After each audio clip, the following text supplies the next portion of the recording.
Thank you for joining me, everyone. Sorry about that pause at the beginning of this live broadcast. We always do that to let enough people get the notification that there's a live broadcast taking place. Gives them enough time to jump on board so they can watch it. And sorry about the last time we tried to go live. We was forced to move and the connection cut out. So let's start again. So you've all probably seen on our timelines today, on Facebook, etc., that there's been more people arrested, more Britain First members and speakers arrested by the police. So let's just go through that very briefly.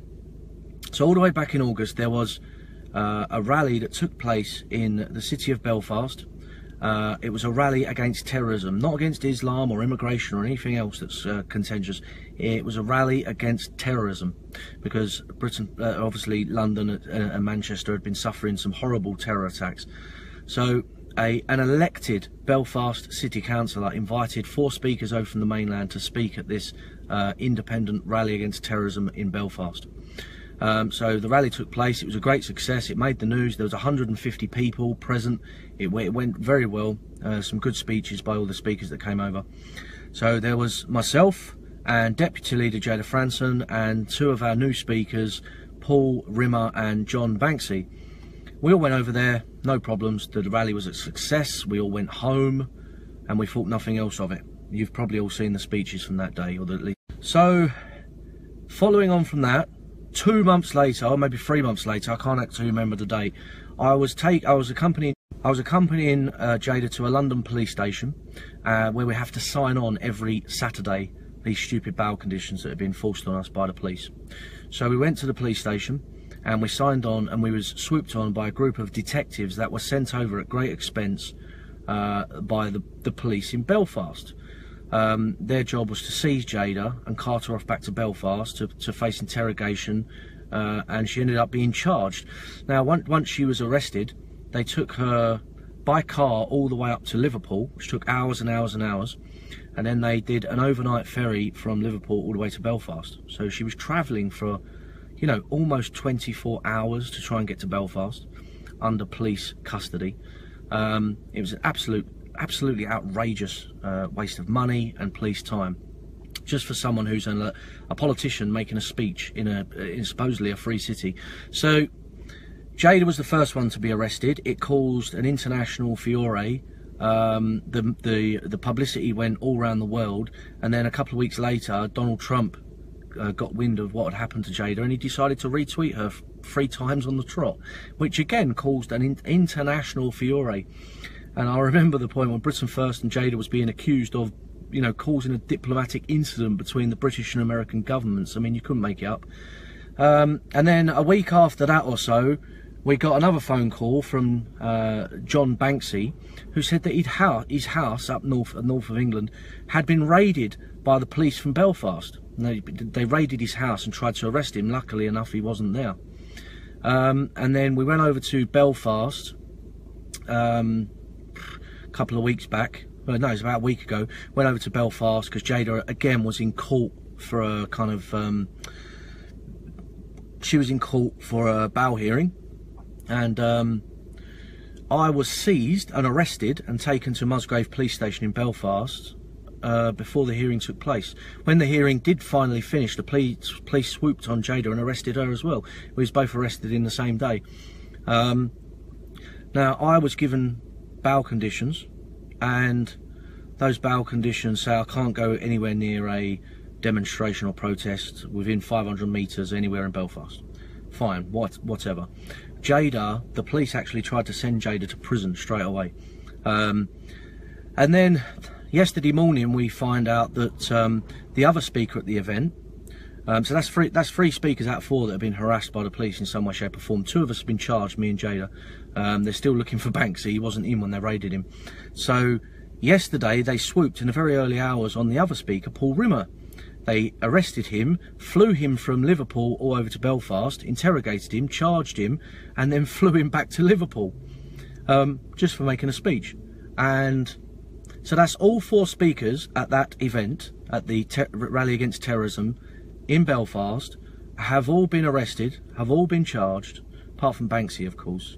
And like in the case of Jada, they, after her bail hearing, they tried to remand her to prison, wanted to stick her immediately into prison for making a speech. So that's the background. And as like I said yesterday morning, the latest person to be arrested, we didn't even know about it to this morning. We didn't even have a clue, because we learned about it in the BBC and the Belfast Live news outlets. So Paul Rimmer has been charged, I've been charged, Jada's been charged twice for 2 different things. One for making a video outside the Belfast Islamic Centre. Now, I just want to say at this point that if the police in Belfast really thought that, because to be brutally honest, we had no intentions of really putting a lot of resources and effort into building up Britain First Northern Ireland. We felt that our resources were far better deployed on the mainland, you know, in places like Birmingham, Bradford, Luton, East London, etc, etc. That's where the front line is for this country. We had no intention of really, you know, going at Northern Ireland with all guns blazing, so to speak, and putting in huge effort there and deploying big resources. It never even occurred to us. And then we all started getting arrested one by one, and it just seems that the authorities in Northern Ireland are so desperate to try and keep Britain First out of Northern Ireland. They are resorting to extreme and draconian measures. Well, I can tell you now, it's not going to work, because we are going to get Britain First Northern Ireland set up on the map, and you know, it's going to be absolutely, the amount of support we're getting in Northern Ireland now is absolutely amazing.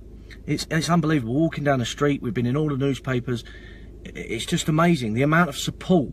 I mean, this is what I said before in a previous broadcast.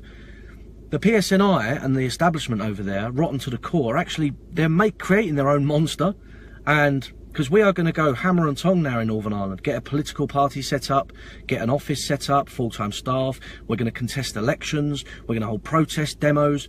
You know, we're going to do direct action. We are going to get Britain First firmly established as a major political alternative in Northern Ireland. And that is the result of all of these arrests and all of these bail conditions and all of these charges and all of they trying to remand Jada to prison. You have shown the world how corrupt and stinking you really are, and we are going to go hammer and tong to establish a political alternative to your corruption and your treachery. So, you know, in a few years' time, they will look back and think, wow, we really shouldn't have arrested them that time. We should have just left them be. But unfortunately now, the genie's out of the bottle, and Britain First Northern Ireland is now firmly established, and we are going to be organising activities, standing in elections, holding, you know, protest demos, direct action everywhere across Northern Ireland. And you've only got yourself to blame if the people in the police and Sinn Féin and the establishment over there, you have only got yourself to blame. You can arrest Paul Rimmer, John Banksy, Jada, myself. You can arrest all of us. You can put us on bail conditions. You can send us to prison. It doesn't matter. You have shown the world just how corrupt and treacherous you really are. And this is a direct assault on freedom of speech and democracy, and it's going to fail, and it's going to fail big time, because the only thing that's going to come out of this is a big, strong Britain First Northern Ireland with a lot of support, a lot of recognition that we never would have had hadn't you done this. So you've only got yourself to blame. Britain First Northern Ireland is a monster of your own creating. So thank you very much for that, but it's going to fail, and you're not going to stop us no matter what you do, what you throw at us. No amount of harassment or persecution or bail conditions or prison terms are going to stop this movement from saving our country and holding all of the politicians to account for their crimes against our people. That's all I've got to say. And if you can, post a comment there giving your support to Paul Rimmer, who spent the whole of yesterday in police custody. Please leave a comment there and show Paul that you're behind him, you're behind John Banksy, you're behind Jada and behind myself. God bless you all. Thank you for listening, and we'll provide